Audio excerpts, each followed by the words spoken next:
নমস্কার, আমি অভিষেক। আপনারা দেখছেন টক টু বাংলা। এই মুহূর্তে গুরুত্বপূর্ণ একটা প্রেক্ষাপট তৈরি হয়েছে। পশ্চিমবঙ্গ ভোট আপনারা জানেন সামনে 23 তারিখ এবং 29 তারিখ, দুটো দিন ব্যাপী, এবং তারপর 4 তারিখ রেজাল্ট। কিন্তু তার আগে এই মুহূর্তে বড় সড় আপডেট উঠে আসছে যে তৃণমূল কংগ্রেস রাজ্যের শাসক দল তারা সরাসরি আপিল করেছে হাইকোর্টে, কলকাতা হাইকোর্টে, এবং সেখানে তারা জানিয়েছে যে তাদের কাছে 800 জনের একটা লিস্ট এসে পৌঁছেছে, যে তৃণমূল কংগ্রেসের 800 জন নেতা ইনক্লুডিং দ্য ক্যান্ডিডেটস তাদেরকে অ্যারেস্ট করা হতে পারে ইলেকশন কমিশনের দ্বারা।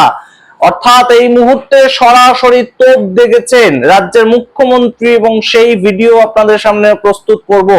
একদম সরাসরি তিনি বলছেন আমরা ইঞ্চিতে ইঞ্চিতে প্রত্যেকটা কেস লড়বো। এই মুহূর্তে আপনারা জানেন যে বারংবার ইডি, সিবিআই সেই সমস্ত দিয়ে রাজ্যের নেতা নেতৃত্ব তাদেরকে ভয় দেখানোর একটা প্রেক্ষিত তৈরি করে ইলেকশন কমিশনের। ঠিক এই একই অভিপ্রায় রয়েছে, তেমন অভিযোগ করছে তৃণমূল কংগ্রেস। আপনাদেরকে বিস্তারিত বলি, এই মুহূর্তে 800 জন নেতা তৃণমূল কংগ্রেসের তারা গ্রেপ্তার হতে পারেন, অ্যাটলিস্ট হাউস অ্যারেস্ট করা হতে পারে তাদের প্রত্যেককে, তেমন একটা অভিযোগ করছে তৃণমূল কংগ্রেস। এবং সেই অভিযোগটা একদম সরাসরি দুটো পক্ষের যে নির্বাচন, দু দফায় যে নির্বাচন, প্রথম 23 তারিখ 152টা আসনে এবং 29 তারিখ 142টা আসনে, এই সামগ্রিক নির্বাচন দুটো ক্ষেত্রে যারা ট্রাবল মেকার, অর্থাৎ যারা সন্ত্রাস তৈরি করতে পারে, যারা অসুবিধে তৈরি করতে পারে ভোট সংগঠিত করার ক্ষেত্রে, তাদেরকে হাউস অ্যারেস্ট কিংবা নজরবন্দি করতে পারে নির্বাচন কমিশন। এমনকি সম্পূর্ণ গ্রেপ্তার পর্যন্ত করে পুলিশি হেফাজতে রাখা হতে পারে। আপনারা জানেন এর আগে অনুব্রত মণ্ডল, তার সঙ্গে বারংবার এই ধরনের ঘটনা ঘটেছে। নির্বাচনের আগে বীরভূমের একদম রীতিমতন যিনি তৃণমূল কংগ্রেসের জেলা সভাপতি ছিলেন এত বছর ধরে, তাকে বিভিন্ন সময় ইলেকশন কমিশন তাদের কাছে জমা পড়া অভিযোগের ভিত্তিতে তাকে হাউস অ্যারেস্ট করে রাখতেন। কিন্তু বারংবার এই অভিযোগও তুলেছে বিরোধীরা যে নির্বাচন কমিশনের হাউস অ্যারেস্টটাকে সম্পূর্ণ উপেক্ষা করছে অনুব্রত মণ্ডল, কারণ তিনি বাড়িতে বসেই নির্বাচনটাকে এমন ভাবে সামলাচ্ছেন, তার ফোন পর্যন্ত সিজ করে নেওয়া হয়েছিল। তিনি এমন একটা ল্যান্ড লাইন থেকে ফোন করছেন এবং নির্বাচন কমিশনের নাকের ডগা দিয়ে সেগুলো করছেন। সেগুলো নিয়ে বিস্তারিত অভিযোগ সিপিআইএম, কখনো বিজেপি, তারা প্রত্যেকেই তুলেছে। কিন্তু এবার সারা রাজ্য জুড়ে যদি এই ঘটনা সত্যি ঘটে, তাহলে কিন্তু অবশ্যই সেটা বেশ খানিকটা নির্বাচন কমিশনের দিকে একটা বড় সড় প্রশ্নচিহ্ন তুলছে। এর থেকেও বড় খবর রয়েছে আপনাদের জন্য, এই প্যাকেজেই আপনারা জানতে পারবেন যে পুলিশের ওপর কিন্তু এই মুহূর্তে নজরদারি রাখছে নির্বাচন কমিশন, এবং পুলিশের যদি কোনো গাফিলতি দেখা যায় কাজের ক্ষেত্রে, নির্বাচন কমিশন যদি মনে করেন, তাহলে তাদের এগেনস্টে এমন কড়া স্টেপ নেওয়া হবে সেটা অবসর পর্যন্ত হতে পারে। অর্থাৎ বাধ্যতামূলক অবসর গ্রহণ করতে হবে সেই পুলিশ অফিসার কিংবা সেই আইসি কে, তেমন পর্যন্ত এই মুহূর্তে সরাসরি জানা যাচ্ছে। সমস্তটা বিস্তারিত বলবো আপনাদের। এই মুহূর্তে জানাই যে দানিশ ফারুকি এই মুহূর্তে কলকাতা হাইকোর্টে কেস করেছে। তিনি একজন আইনজীবী এবং তিনি তৃণমূল কংগ্রেসের তরফ থেকে একটি জনস্বার্থ মামলা করেছেন কলকাতা হাইকোর্ট, এবং তিনি জানাচ্ছেন যে এমন একটা চক্রান্ত চলছে, ইলেকশন কমিশন সম্পূর্ণভাবে 800 জন তৃণমূল কংগ্রেসের ক্যান্ডিডেট সহ নেতাকে অ্যারেস্ট করতে পারেন। তাদের মধ্যে কার কার নাম উঠে আসছে আপনারা শুনলে চমকে যাবেন। রীতিমতন একদম রাজ্য রাজনীতির অন্যতম গুরুত্বপূর্ণ কিছু চরিত্রের নাম উঠে আসছে। ঠিক তেমন ভাবেই অন্যদিকে যারা ক্যান্ডিডেট নন তেমনও কিছু ব্যক্তিত্বদের নাম উঠে আসছে। আপনাদেরকে বলি প্রথম থেকে, দিনহাটার উদয়ন গুহ, তার নাম আছে এই তালিকায়, এবং তার সঙ্গে মেকলিগঞ্জ পরেশ অধিকারী। আপনারা জানেন উদয়ন গুহ থেকে পরেশ অধিকারী প্রত্যেকের বিরুদ্ধেই বারংবার ট্রাবল মেকিং এইটা নিয়ে অভিযোগ জানিয়েছেন বিভিন্ন সময় বিভিন্ন বিরোধী দল, সেটা বিজেপি থেকে সিপিআইএম, কংগ্রেস, প্রত্যেকেই।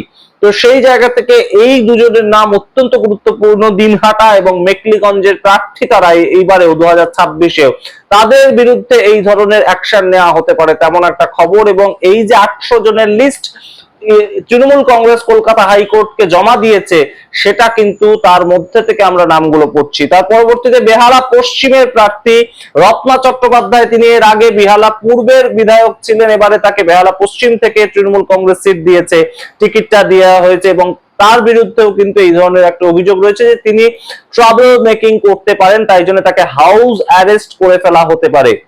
এর পরবর্তীতে বীরভূমের সম্বন্ধে আপনাদের একটু আগেই কথা বললাম যে অনুব্রত মণ্ডলকে হাউস অ্যারেস্ট করার একটা ইতিহাস আছে, কিন্তু এবারে অনুব্রত মণ্ডলের নাম নয়, বরঞ্চ তৃণমূল কংগ্রেসের অনুব্রত মণ্ডলের একদম রীতিমতন উল্টো দিকে দাঁড়িয়ে থাকা কাজল শেখ, তিনি এবারে সরাসরি বীরভূমের হাসন থেকে তৃণমূল কংগ্রেসের প্রার্থীও বটে। এই প্রথমবার তিনি একদম বিধানসভায় যাওয়ার জন্য প্রতিদ্বন্দ্বিতা করছেন। সেই কাজল শেখ, তার বিরুদ্ধে এই ধরনের একটা ষড়যন্ত্র সম্পূর্ণভাবে তৃণমূল কংগ্রেসের অভিযোগ অনুযায়ী ইলেকশন কমিশনের তরফ থেকে নেওয়া হতে পারে, অর্থাৎ তাকে অ্যারেস্ট করা হতে পারে। তার পরবর্তীতে চোপড়া হামিদুল ইসলাম, তিনিও ক্যান্ডিডেট। তার পরবর্তীতে করণদিঘি গৌতম পাল, সত্যজিৎ বর্মন, ফারাক্কার আমিরুল ইসলাম, সুধীর ইমানি বিশ্বাস, এই এত জনের নাম যেমন রয়েছে তারা ক্যান্ডিডেট, প্রত্যেকেই ক্যান্ডিডেট নন এরকম কিছু মানুষেরও নাম রয়েছে।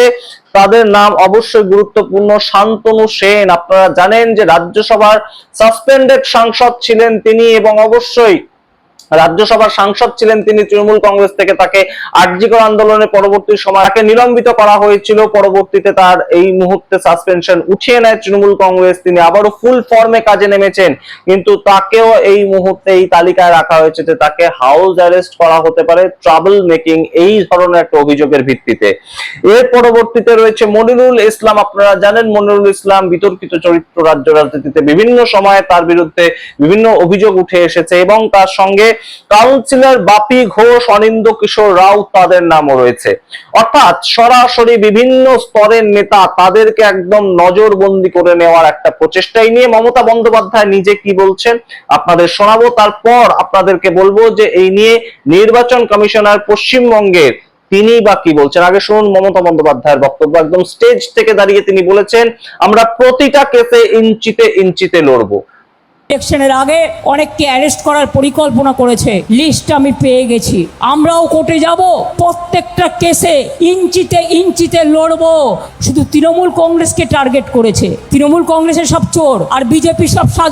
আপনারা শুনলেন মমতা বন্দ্যোপাধ্যায়ের বক্তব্য এই সামগ্রিক অ্যারেস্ট করাটাকে নিয়ে এবং তালিকা যেটা তাদের হাতে এসেছে বলে তারা দাবি করছে সেটাকে নিয়ে। এবার আপনাদেরকে বলি যে এই সামগ্রিক নির্বাচনী প্রক্রিয়ায় যদি কোনো থানার ওসি, অফিসার ইনচার্জ এবং তার সঙ্গে আইসি, তাদের যদি সঠিক কোনো গাফিলতি দেখতে পায়, নির্বাচন কমিশন যদি মনে করে যে তারা পক্ষপাতদুষ্ট আচরণ করছে, তাহলে কিন্তু সরাসরি এই মুহূর্তে তাদের গুরুত্বপূর্ণ একটা বাধ্যতামূলক অবসর, এই ধরনের একটা বক্তব্য রাখা হয়েছে নির্বাচন কমিশনের পক্ষ থেকে, যে তাদের বিরুদ্ধে এমন অ্যাকশন নেওয়া হবে তাদের বাধ্যতামূলক অবসর পর্যন্ত একদম সরাসরি গ্রহণ করতে হতে পারে। অর্থাৎ কারোর বয়স যদি অবসরের কাছাকাছিও না যায়, কিন্তু তার যদি কোনো গাফিলতি দেখা যায়, তাকে চাকরির থেকে সম্পূর্ণভাবে অবসর গ্রহণ করে ফেলতে হবে, তেমন একটা রীতিমতন কিন্তু সিদ্ধান্ত নিয়েছে নির্বাচন কমিশন, তেমনই জানা যাচ্ছে। এবং সেই নিয়ে একদম মনোজ আগরওয়াল, তার কি বক্তব্য, তিনি চিফ ইলেকশন কমিশনার পশ্চিমবঙ্গের ক্ষেত্রে, তিনি কি বলছেন আপনারা শুনুন, তারপর আসছে নিয়ে বিস্তারিত ব্যাখ্যায় যে তৃণমূল কংগ্রেস তার এগেইনস্টে দাঁড়িয়ে কি বলছে। যে শুনলাম আমরা যে আমাদের কাছে ডেটা আছে ওটা নিয়ে আলাপ, কেউ আইন থেকে উপরে নেই। আপনার আইন আছে, সব ডেপুটেশন আছে, ইসিআই চাहे ওসি আছে, চাहे এসপি আছে, চাहे আমি আছি, চাहे অবজারভার আছে, all on deputation to ECI.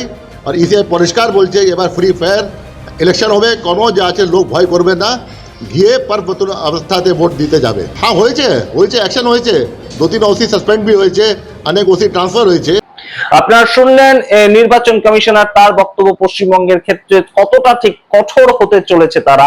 কিন্তু তৃণমূল কংগ্রেস তাদের পক্ষ থেকে জয়প্রকাশ মজুমদার তিনি বলছেন যে এই যে ওসি কিংবা আইসি, তারা কি নির্বাচন কমিশনারের টাকায় চলেন, নির্বাচন কমিশনের টাকায় তাদের সংসার চলে, তারা কি চাকরিটা করেন রাজ্য সরকারের আন্ডারে নাকি নির্বাচন কমিশনের আন্ডারে, এই ধরনের কথা কি করে বলতে পারে এই নির্বাচন কমিশনার। এই ধরনের কথা কিন্তু অবশ্যই তৃণমূল কংগ্রেসের তরফ থেকে একদম সরাসরি কটাক্ষ করে দেওয়া হয়েছে। তবে অন্যান্য কোন রাজ্যের ক্ষেত্রে এত রদবদল প্রশাসনিক ক্ষেত্রে আমরা দেখতে পাই না সাধারণত।